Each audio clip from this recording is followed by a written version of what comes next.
Bienvenidos a Supracortical, yo soy el psiquiatra Rafa López y el día de hoy estoy particularmente feliz porque me acompaña una persona a la que yo quiero y respeto mucho porque me ha dado clases, me ha ayudado a tallerear algunos textos importantes, es una persona que yo considero muy culta, es una persona que considero muy inteligente, muy crítica, con gran sentido del humor. Estoy hablando del maestro Eduardo Limón. Bienvenido, muchísimas gracias por acompañarme el día de hoy en Puentes, Lalo. Querido Rafa Rufus, me da de veras mucho gusto, como bien decía mi queridísimo Ruso. Yo soy integrante de una generación de Puentes, estuve en la etapa hermosa de la calle de Zamora con un programa que alcanzó padres números y que a la fecha me siguen preguntando por él, que se llama Un libro para el fin y que ahí está grabado en la página de Puentes y al que ustedes pueden entrar el día que quieran. Es como en el caso de Triángulo de Letras, el programa que he conducido para Canal 22,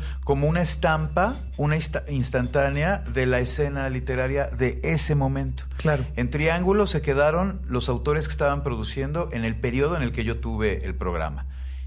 En Un libro para el fin hay otra instantánea de autores de ese momento y ha sido como una parte bien linda de mi trabajo y una memoria que se queda ahí consignada. Y bueno, pues en esa etapa de Puentes fue donde nos conocimos, queridísimo Rafa Rufus. Efectivamente. Y me da mucho gusto regresar a tu programa, que veo que ha crecido en popularidad y que tienes ahí, justo, mira, hablando de eso padrísimo, comunidad de gente que está interesada en escucharte. Esas vertientes me encantan. Es gente bien linda, la gente que me sigue a través de Twitter en @RafaRufus, ahora a través de Instagram también @RafaRufus. Es gente que participa mucho conmigo, que está presente, que escucha los episodios y eso se siente padrísimo. O sea, no es público por tener público, es una comunidad, ciertamente. Bien, pues está muy bien, entonces me da mucho gusto. Y te lo agradezco. Y darme la vuelta a la casa padrísima en la que está ahora Puentes. Ha sido también una experiencia bien padre. Te lo agradezco muchísimo, mi querido Lalo. Hay campanitas de felicidad en torno a este episodio. Es una maravilla. Oye, que ayer platicaba acerca de lo bonito que es la vida barrial y esta zona, sí, ¿no? De la Condesa tiene toda esa onda y toda esa personalidad que acompaña muy bien lo que estábamos platicando ahorita y de lo que vamos a platicar, querido mío. Totalmente de acuerdo, totalmente de acuerdo. Ya tiene yo un rato que no veía a Lalo, pero tuve la oportunidad de comprar su libro de Historias Verdes y ver una presentación de este libro que ya tiene un ratito que salió, ¿no? Ya está disponible desde hace un año y me hizo el favor ahí de firmármelo y como muchos tenemos en la vida la desgracia de decir, pues a ver cuándo encuentro el tiempito para leer, ¿no? Y entonces quedó por ahí, quedó entre muchos trabajos, muchos proyectos, muchas situaciones personales y familiares y me lo llevé a la playa. Me lo llevé a Cancún, tuve la oportunidad de irme... Gran espacio para leerlo. Tuve la oportunidad de irme a dar la vuelta. Yo soy una persona muy mañanera, mi querido Lalo. Yo me despierto 6 de la mañana, sea fin de semana, sean vacaciones en la playa, donde sea. Y entonces... Tú eres el clásico, ¿no? Que aún yéndose de vacaciones... Todo en silencio, los pájaros despertando y en tus chanclas, ¿no? Clac, clac, clac, clac. Exactamente. Entonces, sí, agarraba yo mi librito y me iba a la cafetería del hotel a leer. Y es un poco esto que le encanta a los escritores, de ponerse a escribir cuando no hay nadie, bien, cuando no han prendido la música de la alberca, cuando todavía el sol se está quitando las lagañas. Y entonces me ponía a leer y disfruté muchísimo, muchísimo tu libro porque... ha generado algo que es una visión de 360 grados de una conversación que muchas veces nada más tiene un solo ángulo de visión, lo cual para cualquier tema, no me importa de cuál me estén hablando, tener un solo punto de vista, creo que es algo peligrosísimo, inútil, y el libro, de lado a lado, hace un recorrido por muchos puntos. Bien. De un mismo tema, ¿cierto? Bien, efectivamente, mi querido Rafa Rufus. Sabes que lo que de alguna manera quiere mostrar el Historias Verdes, yo espero que bien, es como la escena que tiene que ver con el momento previo en este país a que se legalice la marihuana. Correcto. Y sobre eso, pues diseñé una curaduría ahí de personajes, amigos, que hablan, ¿no? O que consignan justo el momento que se vive o que se ha vivido con relación a la etapa previa a la legalización, y que además pues aportan distintos puntos de vista, porque en una primera vista, ¿no? Digo yo, el lector, si ve rápido los personajes a los que traigo, dirá, pues todos son pachequísimos, pero a lo largo del libro quiero, ojalá pues, que se exprese eso. Hay una serie de visiones que creo yo aportan como diversidad a la discusión sobre este tema, partiendo de la base, eso sí lo tengo que decir, de que es necesario legalizar la marihuana. Esa es tu pero postura. Dentro de, y la de la mayor parte de las ideas que quedan vertidas en el libro. Pero dentro de esa idea existe una diversidad muy interesante de puntos de vista, que es la que me gustó capturar. Correcto. Y voy a leerles la primera página después de ¿cómo se llama esta paginita donde viene la editorial y todo esto? La legal. Después de la legal. Dice la dedicatoria: este libro está dedicado a todos los que, por causa de una errada estrategia punitiva relacionada con la marihuana, vieron truncadas sus vidas, exigiendo que lo que les pasó no vuelva a sucederle nunca a nadie más. Así abre el libro, y les quiero contar que así precisamente abre mi conversación en torno al mundo de la marihuana en particular y de las drogas en general. ¿Por qué? Porque yo soy un chico que nació en la ciudad de Toluca, que se formó en escuelas buenamente religiosas, muy de derecha. Me vengo a la Ciudad de México a estudiar medicina, me formo como médico cirujano, me formo como psiquiatra, y hasta entonces empiezo a entrar en contacto a través del teatro, el circo y otras artes que disfruto yo muchísimo. Hasta entonces empiezo a entrar en contacto con gente que abiertamente habla del consumo de las drogas en general y de la marihuana en particular. Y donde precisamente toca un clímax esa experiencia es en Puentes. Yo estaba escuchando a nuestro productor del día de hoy, el maestro Russo, entrevistar. Llegas a Puentes y una revolución en el universo, ¿no? De gotitas que te comenzó a tocar ver socialmente. Interesantísimo. De repente entraste a Puentes. Interesantísimo, porque llego a Puentes diciendo, oye, todos estos chavos, qué bárbaros, qué cultos, qué empáticos, qué amables. Y poco a poco me empecé a dar cuenta de que efectivamente, y qué pachecos, pero tuvo Russo una conversación con una chica que aventó una serie de premisas que dije, o sea, me hicieron hervir la sangre. Dije, esto no puede ser, no puede estar pasando. Y salió como mi parte más prohibicionista y logré en algún momento conectarme con Russo, empezarlo a platicar. Y casi te diría yo, por ahí entra Rafa Rufus a Puentes. Bien. Empiezo a entrar en contacto y me voy a ahorrar toda la serie de experiencias que fui teniendo con un montón de gente que respeto, quiero y que además consume una o varias sustancias que podríamos decir de menos ilegales, hasta que en una conferencia tuya haces mención a algo que me cambió por completo la visión. Me dices, ok, vamos a partir de la idea de que la marihuana puede ser un problema de salud grave. Si es así, ¿por qué lo tenemos que discutir con militares armados en vez de solo platicarlo con los doctores que se supone que son la persona adecuada para esto? Y eso me cambió a mí la visión por completo. Dije, tienes toda la razón. Han estado platicando con el interlocutor inadecuado. Ha sido un tema económico, gubernamental, de perspectivas políticas, de lo que tú me digas. Pero nunca de salud. Nunca, salvo en el periodo en el que, y eso lo platiqué con Russo hace tiempo, ¿no? En Cortina, lo que Froilán Enciso consigna súper bien en su libro acerca de las adicciones y de la historia de las drogas en nuestro país. Lázaro Cárdenas, en un brevísimo periodo de su gobierno, legalizó no solo la marihuana, sino todas las sustancias. Uh-huh. Infortunadamente entró la Segunda Guerra Mundial, ¿no? Como un factor que desestabilizó ese plan que había, en el sentido de que el Estado se convirtiera de alguna forma, bueno, no de alguna forma, se convirtiera en el distribuidor o el regulador de las sustancias, y tratar a los consumidores desde una perspectiva médica, no desde una perspectiva punitiva. Pero bueno, ese periodo duró un tiempo brevísimo. Duró 2 días para fines históricos. Y de ahí, ahora sí que desde ese momento hasta acá y desde antes de ese momento, o sea, solo en ese periodo excepcional no sucedió, pues se legalizaron las sustancias, la persecución no sucedió, pero en las otras 2 puntas siempre hemos vivido más o menos un problema punitivo relacionado a las sustancias. Problema o política punitiva que se agudizó muchísimo porque previamente es otra historia. Dentro de lo prohibicionista es como otra la percepción social y política. Pero desde los años 40, 50 en adelante, hasta llegar a los 70, los 60 y sobre todo los 70, la perspectiva gubernamental desde el lado mexicano siempre ha sido punitivísima.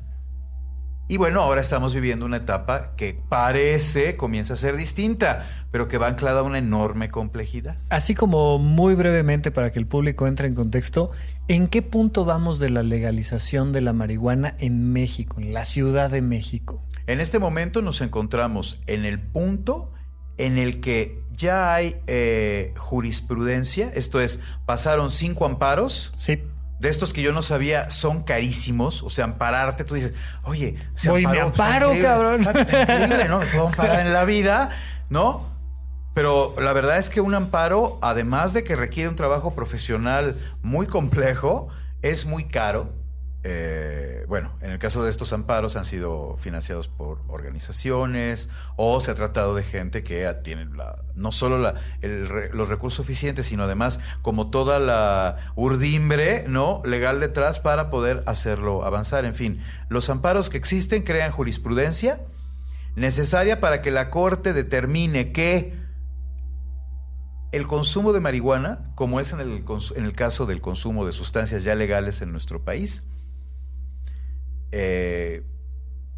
se ancla en uno de los derechos asentados en declaraciones de la Organización de las Naciones Unidas. Yo tengo el derecho al libre desarrollo de mi personalidad. Y en el libre desarrollo de la personalidad, en tanto concepto tan complejo, tan diverso y tan incluyente, pues caray, si yo soy el hombre que se quiere chutar la cantidad de jarras de café que quiera, con el daño consecuente que la droga que es la cafeína trae para el sistema digestivo, para la mucosa gástrica, pues la verdad es que estoy en mi derecho, punto, de la vía más democrática que existe en las democracias, que es la que tiene que ver con que cada quien haga de su vida un papalote y que el Estado genere las normas necesarias, la regulación necesaria para que se garantice mi derecho, entre otros, al libre desarrollo de la personalidad. ¿Qué es eso? Que tú vivas, mi querido Rafa, como quieras vivir y hacer lo que quieras hacer, y que los otros vivamos, el hombre que termina la comida y se avienta 1 o 2 jerecitos, o el cuate que, en fin, el azúcar, la heroína, el chocolate, las sustancias están allí.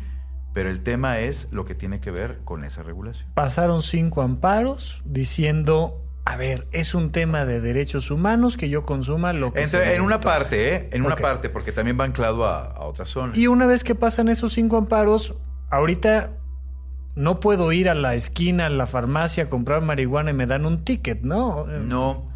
Todavía no llegamos al punto en el que avance la legislación, que ese es exactamente el momento en el que nos encontramos, para que finalmente se determine qué, cómo, dónde los que somos consumidores podemos acceder a la sustancia de nuestra preferencia. Como ya pueden hacerlo en este país los consumidores de tabaco, de alcohol y de cafeína, en fin, las otras sustancias de las que ya hemos platicado. Que hablando de tabaco y alcohol, en teoría estarían fuera de esa posibilidad los menores de edad.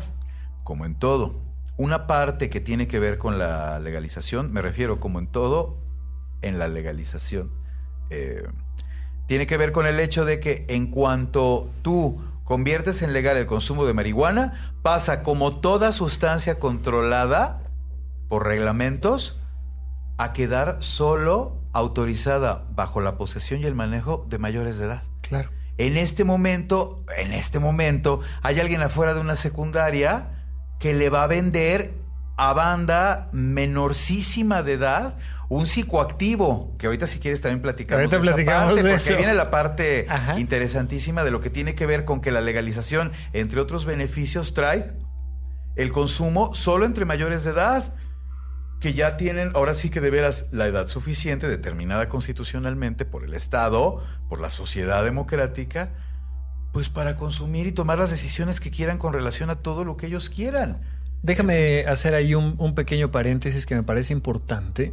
Algún día platicando yo en Puentes sobre este tema de las investigaciones científicas en torno a la cannabis y a tanto el THC, el CBD, tal, lo que decían varios de los artículos científicos que analicé por ahí es: mira, si tu cerebro ya es adulto, que para fines médicos esos son alrededor de los 21 años, 21 años de edad.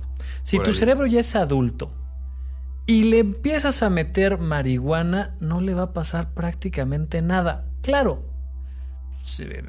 como todo es un tema de cantidad, de calidad de la sustancia, pero partiendo de la idea del consumo, vamos a decir, intenso de una sustancia adecuada, a tu cerebro no le va a pasar nada. Bien. Pero si lo consumes a los 16, va a afectar muchas áreas del desarrollo en la poda neuronal, en el proceso de desarrollo biológico. Entonces, para mí, algo que sí es importante dejar muy claro en el programa es, en mi opinión, hay que hacer todo lo posible porque un menor de edad esté lo más alineado al cuidado de su salud. Ahora, déjame decirte que lo más difícil de la paternidad es hacer que un adolescente cuide su salud. O sea, bueno, ¿qué hacemos? Esa parte yo la respeto mucho de quienes son papás, ¿eh? Claro. O sea, mis amigos papás, que son una buena parte de mis amigos, viven esa zona, o sea, formación de un ser humano y lo que tiene que ver precisamente con estos temas. Sí. Definitivamente. Entonces, estamos en este punto. En México todavía no podemos ir a la esquina a comprar, saber dónde consumir, tal. No obstante, la gente en México consume, y ahora que me he topado con una buena banda que pues, consume de manera regular. Bien.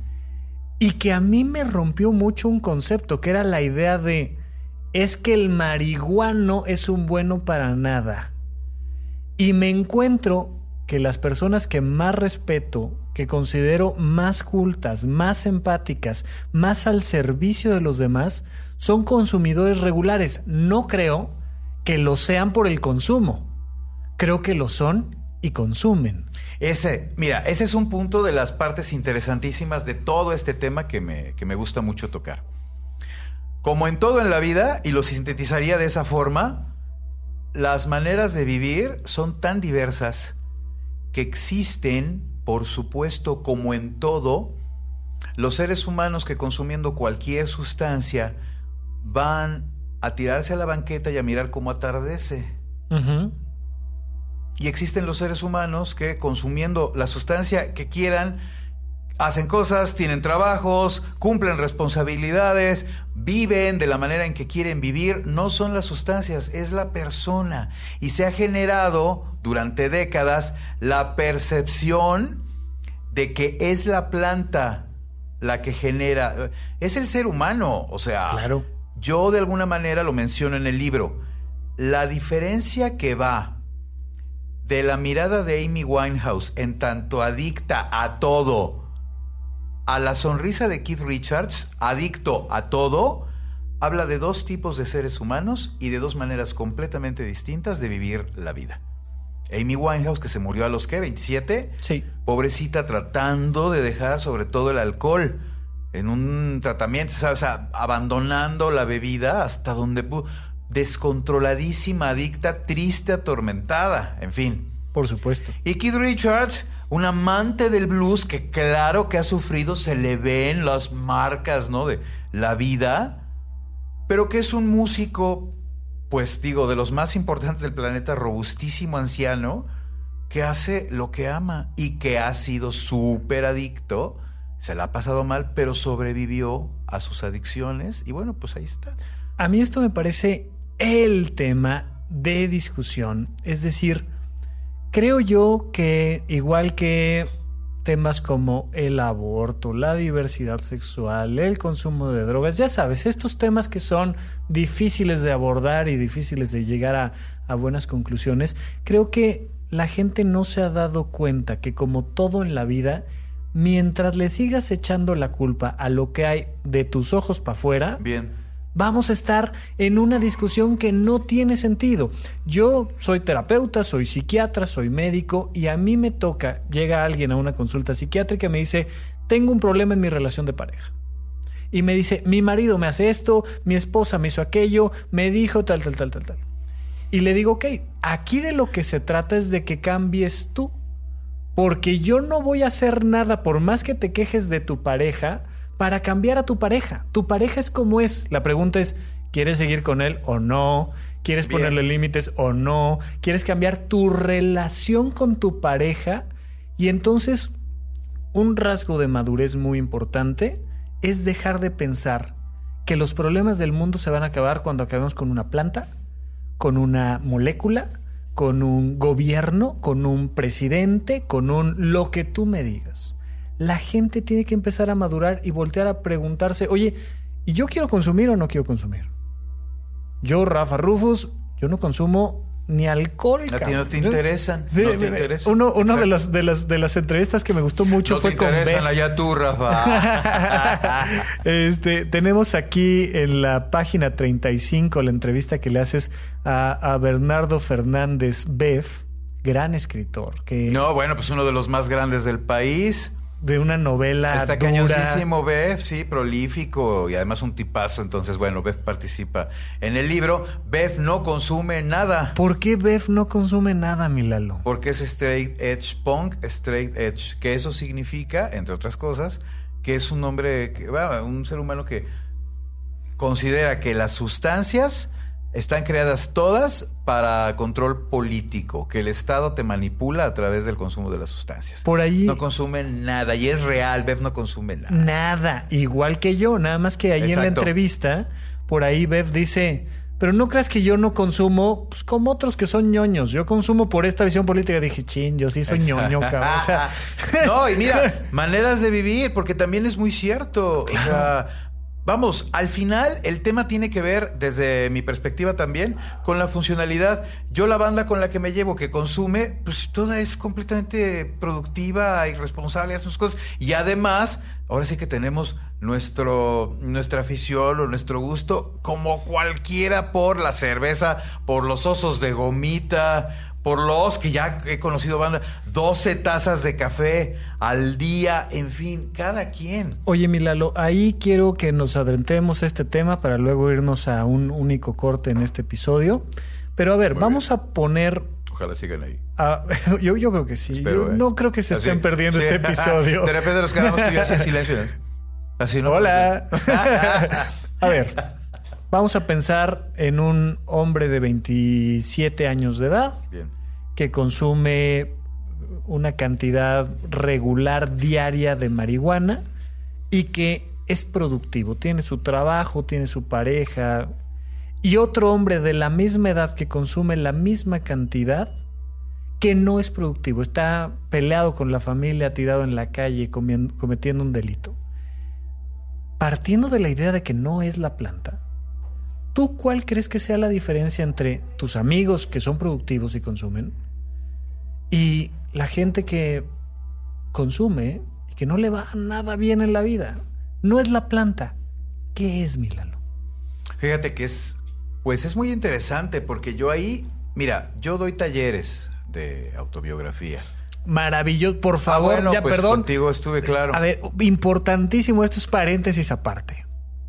Una terapia es un taller de autobiografía.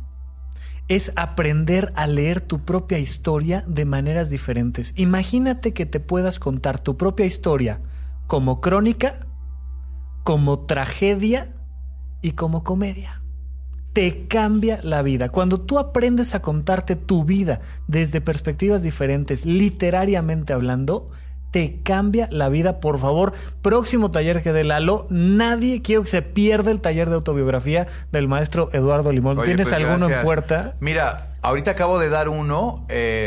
Vi hace 2 semanas en Tepoztlán para un grupo que se juntó allá y estuvo increíble porque además me hospedaron en un hostal súper bonito. Maravilloso. Sí, bien padre. Entonces ya. Acabo de terminar uno que di en un teatro aquí en la Colonia Condesa sobre Nuevo León.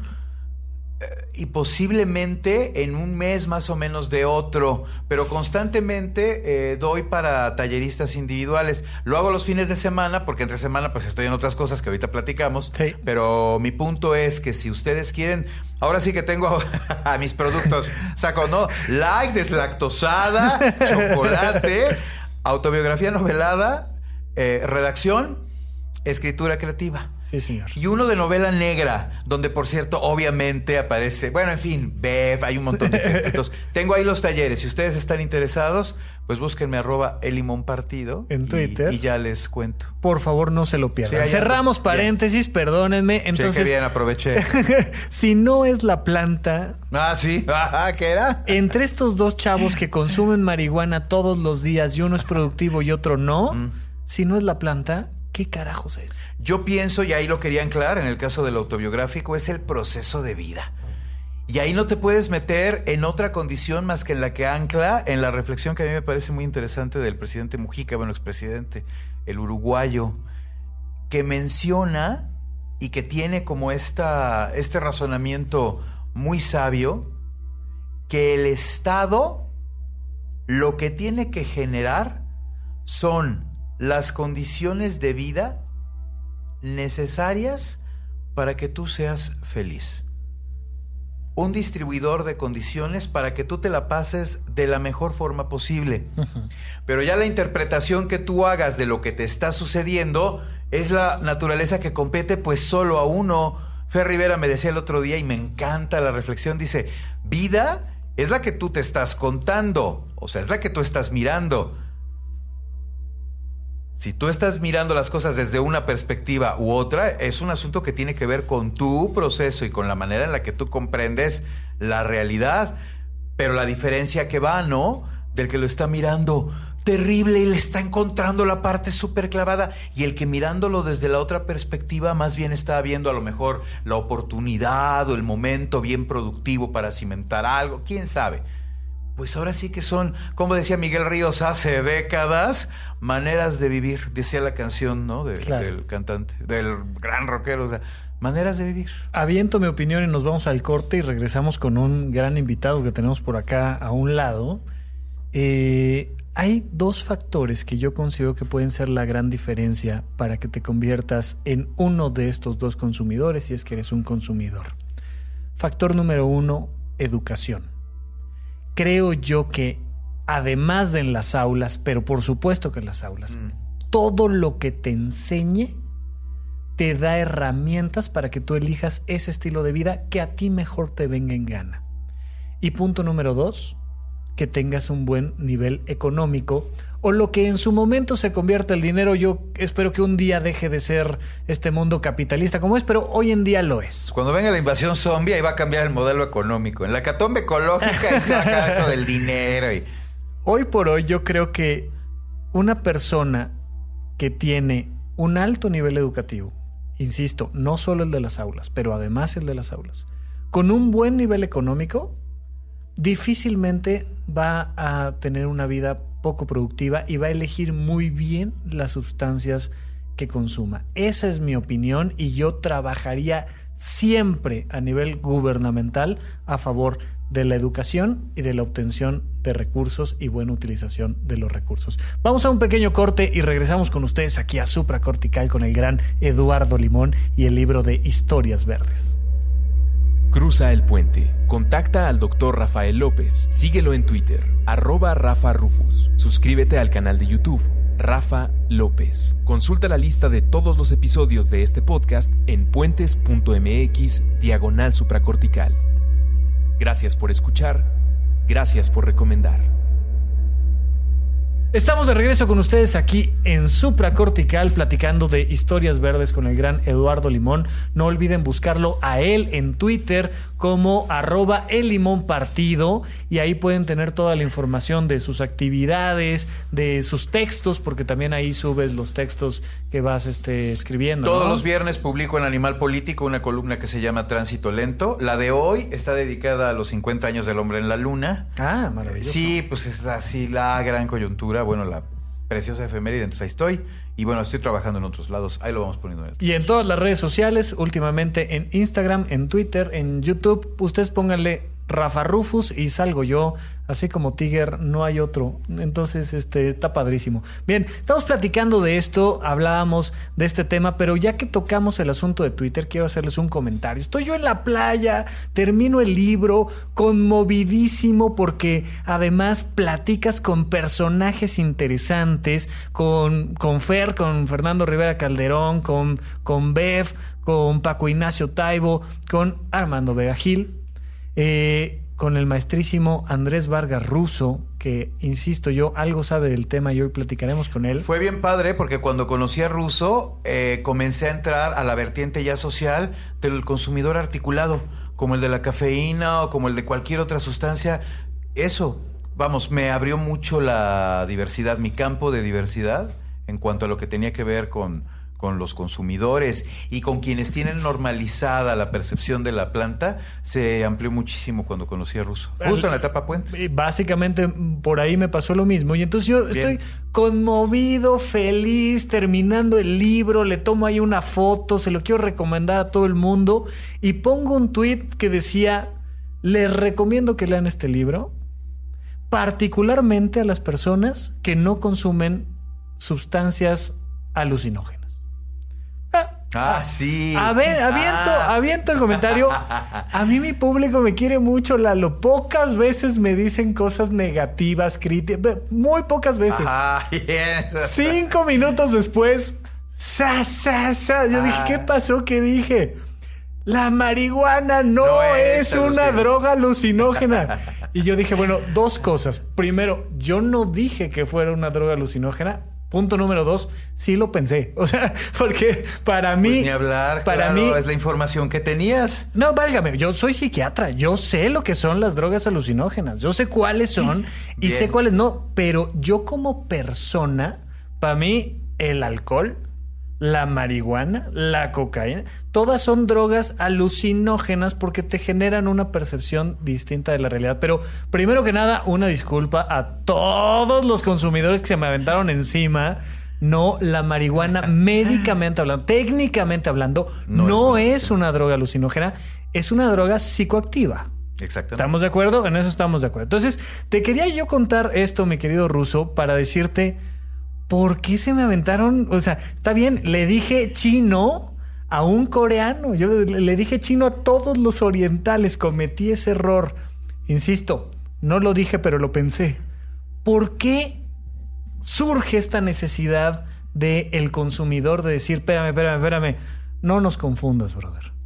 Es probable que esas personas que te hayan reclamado con mucha energía sea porque se están relacionando con la planta y llevan 3 años de tener un consumo habitual o ya recurrente. ¿Por qué hago ese cálculo? Porque normalmente las personas que se acercan por primera vez a la planta, sin importar la edad, y tuvieron un pasado prohibicionista, conservador, como un escenario en el que ellos nunca iban a probar una sustancia psicoactiva, se convierten en voceros y defensores y le ponen mucha energía a sus ponencias, ya sea entre su círculo privado o en redes sociales, porque se sienten o nos hemos sentido conocedores de una verdad no superior, pero que tiene que derribar una mentira que no solo afecta al que yo me pueda echar un porro, sino mientras más investigas el tema te das cuenta cómo este problema de consumo, de placer, de reducción de daños está conectado con desplazamiento de personas en nuestro país, con asesinatos, con crimen, con corrupción. Y entonces la energía que tienes es como de corrección, como de no, dejen de decir mentiras. E incluso si es como un gesto que yo encontraría hasta simpático, como pues está en vacaciones y se confundió, o puso el tweet como una recomendación sincera para que se acerquen a este libro. Pero si estás en este viaje y estás viendo cómo está salpicando tanta sangre, literalmente un asunto que involucra las drogas o nuestra relación con estas sustancias, creo que hace que las personas estén siempre al filo de sus emociones, sobre todo en ese primer periodo. Ya después te haces un Pacheco más relajado. Muy relajadito. Sí. ¿Tú cómo lo ves, Milano? ¿Por qué se me aventaron encima? Que de ¿Qué repente onda? la comunidad puede ser enjundiosa. Un poco por lo que está mencionando Russo, ¿sabes? Hay como justo dentro de lo que tiene que ver con la percepción alrededor de la planta, muchos elementos que uno en tanto consumidor muchas veces quiere sacar a debate, ¿sabes? Y alguna parte tiene que ver con eso. En su libro de Manual de Golosinas, que es una genialidad de Gisi Trino, en un momento hay una caricatura en la que está una viejita leyendo el periódico y asaltan banco. Y cierra el periódico la viejita y han de haber ido bien marihuanos. Y entra un chavito a decirle, no, abuelita. Abajo un ladrón dice, trate usted de fumarse un marro de este tamaño. Le ponen un churro así gigantesco. Dice, fúmese usted un marro de este tamaño y después trate de asaltar un banco. Y entra el niño en primer plano. Es prácticamente imposible. Sí, sí. Entonces, bueno, hay una parte que tiene que ver con la percepción general relacionada, entre otras cosas, con justo lo que mencionaba ahora Russo. El hecho de presuponer que el consumidor es necesariamente un criminal, ¿no? Que el consumidor está atado irremediablemente vía su adicción, porque además siempre se habla de eso, de que te genera una adicción a la perdición, ¿no? Claro. Está consumiendo y va camino a destrellar. Pues no, señor, o sea, señora, estamos trabajando, estamos haciendo nuestras cosas y estamos en todo caso en el momento histórico en el que varias de las percepciones anteriores que ha habido con respecto a la planta se van modificando socialmente, colectivamente. Y eso es muy benéfico. O sea, para la discusión es muy benéfico que ya por fin podamos platicar de ello. Porque imagínate esto en 1978, claro. En el 84. Nada se sabía, había un manto ahí encima. Muy poca información y ahora fluye y eso es muy sano. ¿Cómo fue tu experiencia con el libro de Historias Verdes de Lalo, mi querido Russo? ¿Qué me puedes platicar un poco de esa experiencia? Y luego les platico yo qué me pasó a mí al leer a los personajes que están entrevistados ahí. Pues leyéndolo lo disfruté mucho. Sentí la confianza de las personas depositada en Lalo para expresar su relación con la planta. No que no sean públicos o que me haya echado un porro con algunos de los que están en el libro, pero siento que la confianza de que sea pues una persona dedicada a las letras, que fuera a retratarlo de una manera correcta, simpática y que aportara, se nota en cómo las personas le expresaron a Lalo su relación con la sustancia a todos los niveles. Yo lo que más destaco es que tiene un rango muy bueno, ¿no? No solamente está el consumidor común y corriente o más corriente que común, pero también hay expertos en temas que ayudan a tener un buen panorama y lo aprendes no desde una perspectiva académica, sino desde pues, charlas muy bien presentadas con muy buenas intros. Y como participante del libro, pues me sentí muy contento. Sentí que, igual que Steven Spielberg ya se ganó su derecho de ser contactado por un alien en algún momento, pues yo ya me gané mi derecho de que mis amigos con los que he compartido un fume, con los que he sido público, independientemente de que tenga un programa en algún momento dedicado a la marihuana, ahora yo ya estoy en el viaje de legalicemos todas las drogas. Y cuando digo todas las drogas empecemos por la cocaína. Oye, ahí. Ese momento. Ahí exacto. Yo quiero platicar con ustedes porque a mí me preguntaron en un desayuno, ¿no? Unos tíos que me dicen, oye, Rafael, ¿y qué opinas de la legalización de la marihuana? Y yo les dije, mira, desde mi perspectiva, hay que legalizarlo todo. Todo. Y les decía, creo yo que igual que como dice mi programa, o sea, solo hay dos posturas. Una de dos. O la locura no existe y nadie está loco, o aquí todos estamos locos. O sea, oye, o la locura no existe y nadie está loco. ¿Quién dijo eso? Aquí todos estamos locos, sí, porque no. Es imposible mantener el argumento de que unos lo están y otros no. De la misma manera, ¿cómo le haces para sí legalizar el alcohol y no legalizar la marihuana? ¿Cómo le haces para sí legalizar la marihuana y no legalizar la cocaína? ¿Cuál es tu perspectiva ahí, Russo? Coincido, todas las drogas deben estar reguladas. Uh-huh. El legalizarlo, al igual que el matrimonio, involucra meter al Estado en un asunto que creo no le compete al Estado. Pero esa es mi percepción. Y en el caso de las sustancias, el acceso, la disponibilidad, bueno, está comprobado que el que esté regulado por un ente administrativo que ya regula el tabaco, ya regula la cerveza, ya regula pues las medicinas, ¿no? Pensemos la crisis que pueda haber si otra vez el antibiótico fuera algo que puedes comprar muy sencillo. Sí. ¿No? Esas regulaciones pues, tienen fundamentos científicos, de experiencias de otros países, de investigaciones de personas alrededor del globo y también de lo local. Y creo que pues ese tiene que ser el camino hacia adelante. Creo que la razón, las barreras, en 5 años que llevo hablando de esto y teniendo lecturas como el libro de Lalo Limón en mi dieta para poder expresarme y yo mismo poder defender lo que creo cuando así lo siento necesario, creo que es un tema meramente moral el que no se legalicen las sustancias. ¿Por qué? La evidencia científica, incluso de las personas conservadoras más radicales dentro de la comunidad científica, no es que estén vencidos, sino que ellos ven los números, pensémoslo en lo económico, en lo criminal, bueno, lo judicial y en el tema de salud o higiene pública. Es evidente que la legalización y la regulación de un sistema a cualquier experiencia o sustancia es la mejor manera de reducir los daños y ayudar a que las personas experimenten una corrida de toros, aventarse de un paracaídas, vivir en la Ciudad de México o fumar marihuana o consumir cocaína, y el Estado y nosotros como sociedad debemos proveer las herramientas con nuestros impuestos y también con nuestra inteligencia emocional de apoyar a pues, nuestros camaradas que deciden hacer con su vida algo que a mí no me afecta. ¿Cuándo sí afecta? Cuando eso no está regulado. Entonces te estás metiendo o involucrándote con grupos criminales que tarde o temprano terminan afectando el barrio en el que vivo y afectando la economía del país en el que vivo, y pues eso te lleva a México básicamente. Yo lo que llamaría en 2019 es empecemos a dejar de pensar en todo esto como reducción de daños y hablemos de gestión del placer. Uh-huh. Y la otra fase, la nueva fase. Es que la reducción de daños, después de pensarlo tanto tiempo, es como... Oye, ¿y tú cómo te subes al metro, Lalo? Pues yo me subo en reducción de daños. No mames, ¿qué significa eso, Lalo? Pues yo me subo con mi mochila hacia adelante. Exacto, y con las manos así puestas para evitar, exacto, para que no me vayan a robar. Y todo el tiempo estoy checándome si traigo todavía mis llaves y mi teléfono. Y siempre me pego en la parte de hasta atrás para que no me vaya a haber un tocamiento. Entonces, si andas por la vida con el plan reducción de daños, creo que está bueno eso. Estás de alguna manera diciéndole al universo algo malo va a pasar siempre, sí, y yo tengo que ser el más listo para evitar que no me pase. Y está bien tener esas expectativas y cuidados muy importantes.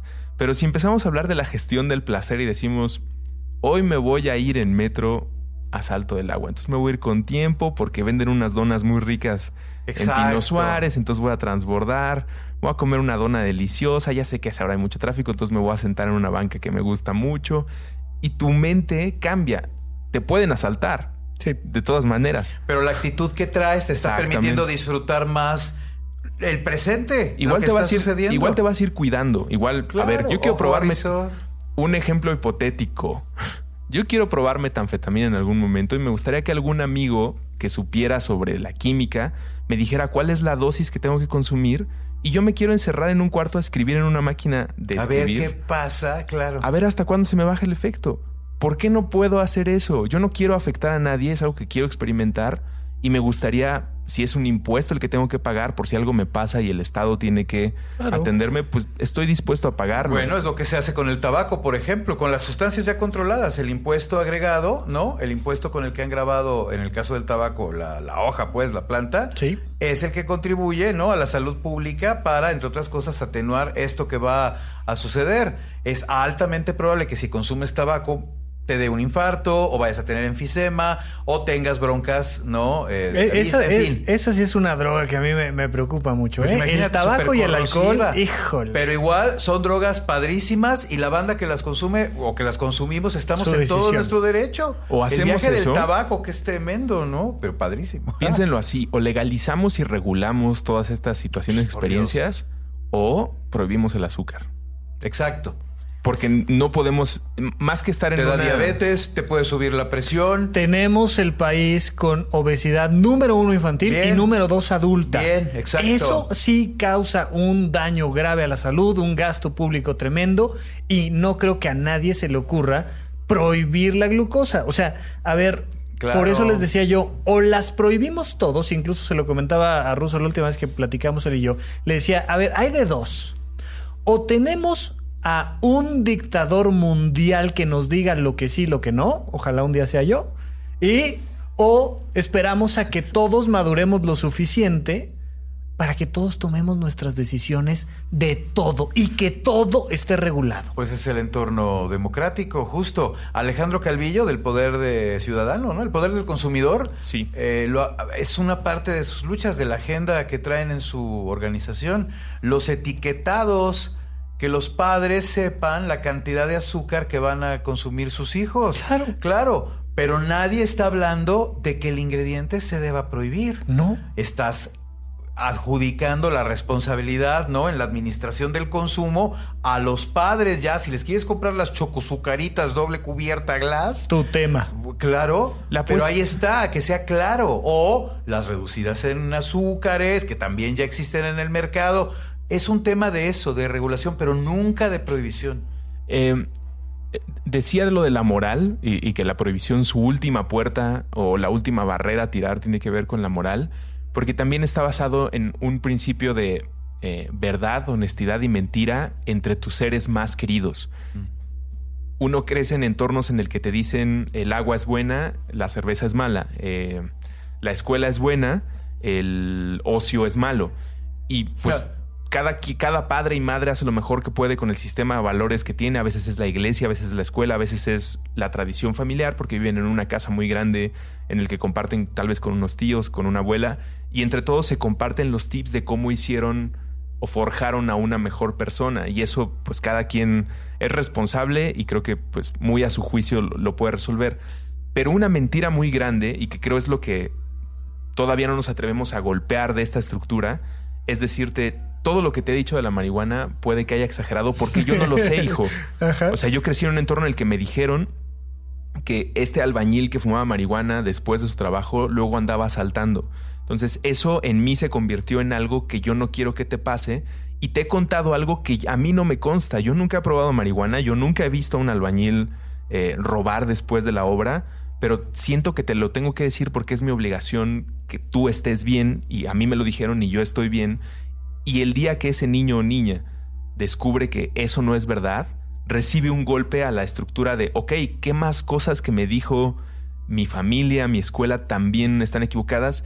Y ese temor a nivel sistema es lo que no nos deja operar, porque dicen, no, es que si se descubren que llevamos más o menos un siglo mintiéndoles sobre estas sustancias, van a empezar a cuestionar muchas más cosas. Y no es que haya alguien preocupado con los hilos, una persona preocupada que dice, ojalá no se den cuenta. No, yo es un también estoy sistema preocupado. social, claro. Yo también estoy preocupadísimo de que mañana López Obrador o quien sea, el Dios Rafa Rufus, el nuevo Dios Rafa Rufus, le diga a todo el mundo que las drogas son chidas y que todo el mundo las empiece a hacer. A mí eso me preocupa. Sé que no va a pasar y que es algo ridículo, pero como sociedad debemos estar listos para el día en el que, por ejemplo, los hongos mágicos se incorporen a las terapias de grupo para personas que están a punto de fallecer por una enfermedad muy, muy trágica, o para alguien con estrés postraumático. No estamos listos todavía, pero vamos en buen camino.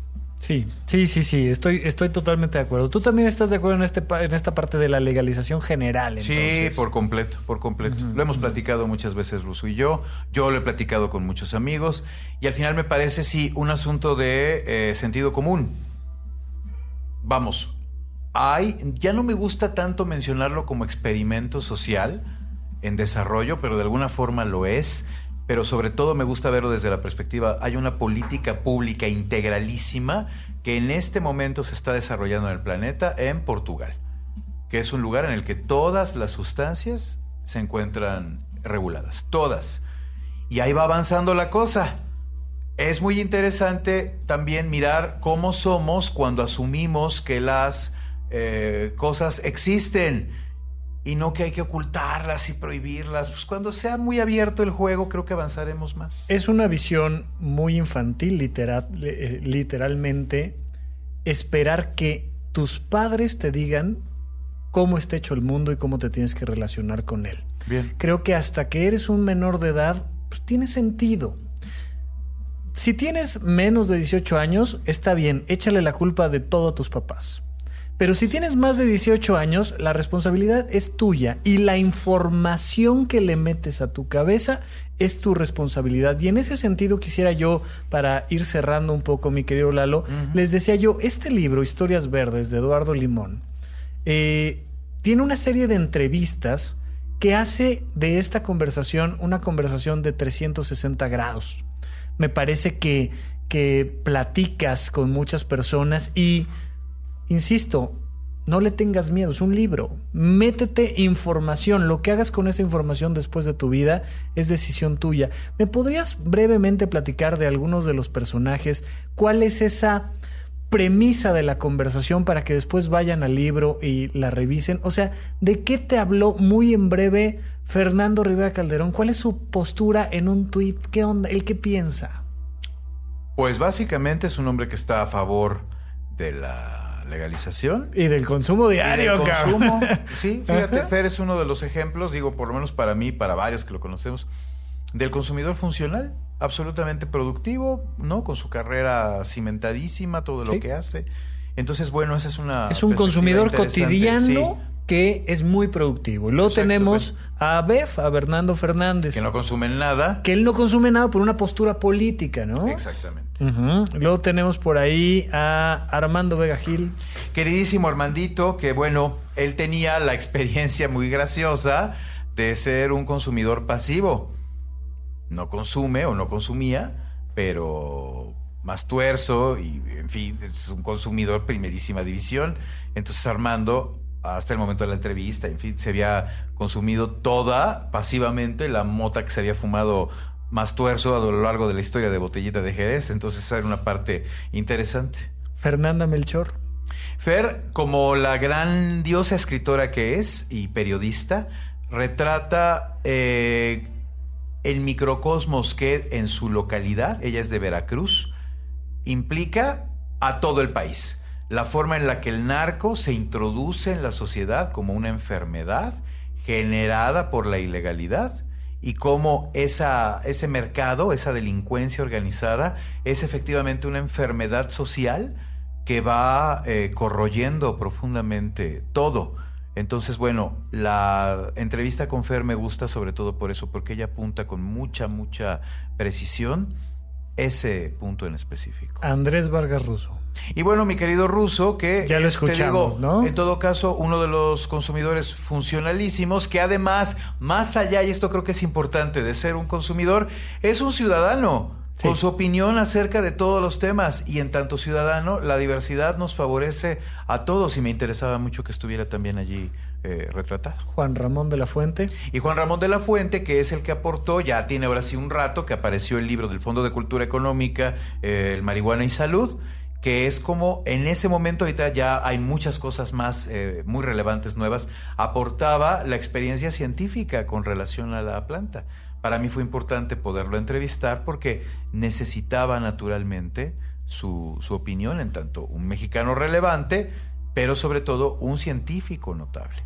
Querido Eduardo Limón, yo creo que todo consumidor debe de platicar, así como lo hemos hecho tú a lo largo de este episodio, con alguien que lo quiera escuchar. Bien. Si del otro lado, así como lo soy yo, hay un no consumidor, de lo que se trata es de escuchar y de dialogar. Qué bueno, me conmueve un poco en pensar todas las personas, como dices en tu dedicatoria, que han visto afectadas sus vidas por la estúpida e infantil idea de creer que algo afuera de nosotros nos puede hacer daño, y que han terminado asesinados, que han terminado en las cárceles. Sí, exacto, vidas truncadas, porque te agarraron fumando un churro. O sea, que les han roto la vida. Sí, sí, sí. Por estar platicando de esto frente a un arma de fuego y no frente a un médico, un amigo, un colega. Lalo, muchísimas gracias por venir. Muchas gracias, mi querido Rafa. Bueno, pues el libro ahí está, lo pueden conseguir en todas las librerías. Ya tiene un ratito, salió hace un año, pero se sigue distribuyendo. El tema es, pues creo, interesante y coyuntural. Y si no, lo pueden encontrar en Amazon. Y bueno, síganme en el Twitter, @elimonpartido. Y pues ahí andamos haciendo un montón de cosas. Andrés Vargas Russo, como siempre, cada vez que platico contigo, muchísimas gracias por abrirme los micrófonos de Puentes. Gracias por venir a platicar. Gracias a los dos por confiar en mí en algún momento y todavía pues en la camaradería de encontrarnos en el barrio y de venir a grabar con el querido Lalo para poner sus voces en las cabezas de muchas personas. Si ustedes no conocen a estos dos individuos y por alguna razón este es el primer episodio que escuchan, Sí, los dos. sepan que son voces que tienen que agregar a su cerebro. Es una esquizofrenia muy, muy, muy sabrosa. Aporta mucho conocimiento y creo que pues la muestra está en el tiempo que lleva supracortical, en el archivo que tiene Lalo de un libro para el fin, también disponible en la plataforma, y en las entregas que tengan donde los puedan encontrar, talleres, conferencias. Son personas que vale la pena tener en la vida como líderes de opinión y como voces especializadas y también con muy buena camaradería. Muchas gracias, Rafa. Muchísimas gracias a todos y hasta la próxima. Supracortical. Aquí todos estamos locos. Con el Dr. Rafael López. Disponible en iTunes, Spotify, Patreon y puentes.mx.